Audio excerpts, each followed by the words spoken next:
வருங்கால முதல்வர் மாண்புமிகு எடப்பாடியார் அவர்கள் கோபிச்செட்டிப்பாளையம் சட்டமன்ற தொகுதியிலே போட்டியிட வேண்டும் என்று நாங்கள் விருப்பமனு அளித்திருக்கின்றோம்.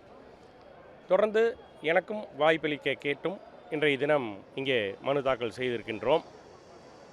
கோபி தொகுதியில் போட்டியிடுறதுக்காக அதே தொகுதியில் 9 முறை உங்களுடைய அண்ணன் மகன் உங்களுடைய சித்தப்பா எம்எல்ஏவாக இருந்திருக்காரு. அதே தொகுதியில் நீங்கள் போட்டியிடன்ற போது எவ்வளோ ஒரு நெருக்கடி இருக்கும்னு நினைக்கிறீங்களா? எப்படி இருப்பாங்க வாய்ப்பு? 1977 சத்தியமங்கலம் சட்டமன்ற தொகுதியிலே எனது சித்தப்பா அவர்கள் போட்டியிட்டு எம்எல்ஏவாக வெற்றி பெற்றார்கள். தொடர்ந்து 1980 எனது சின்னதாதா அவர்கள் திமுக காங்கிரஸ் கூட்டணியிலே காங்கிரஸ் சார்பாக போட்டியிட சீட் பெற்று வந்த பிறகு இவர்கள் வேண்டுமென்றே 1980 கோபி சட்டமன்ற தொகுதி வேண்டும் என்று கேட்டு பெற்று எனது சின்னதாதாவை, அதாவது அவரது சித்தப்பாவை அவர் எதிர்த்து வென்றார்கள்.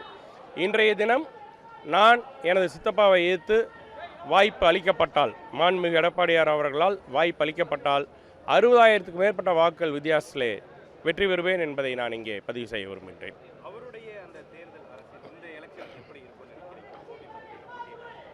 அவர் தவேகா என்ற கட்சிக்கு சென்றிருக்கின்றார்கள்.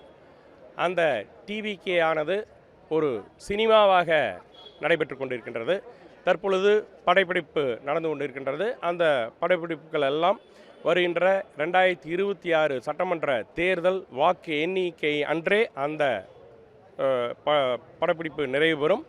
அதோடு அவர் அரசியலிருந்து ஓய்வு பெறுவார். அதிலே நடிப்பதற்காக கதாநாயகனாக திரு விஜய் அவர்கள் நடித்து கொண்டிருக்கின்றார்கள்.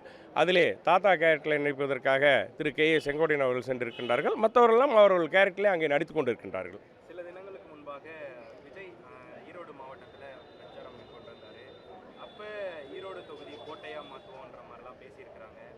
அதை எப்படி பார்க்குறோம் நம்ம? விஜய் ஒரு கவுன்சிலர் தேர்தலில் கூட வெற்றி பெறாத, ஒரு பிரசிடண்ட் கூட ஒரு கிராமத்தில் வைத்து இருக்க இயலாத ஒரு கட்சியை வழிநடத்தி கொண்டிருக்கக்கூடிய விஜய் அவர்கள் அஇஅதிமுகவான கோட்டையான மேற்கு மண்டலத்திலே வந்து நின்று கொண்டு அவர்கள் அங்கே வெற்றி பெறுவோம் என்று கூறியது வேடிக்கைக்கு உரியதாகவும் நகைப்புக்கு உரியதாகவும் இருக்கின்றது.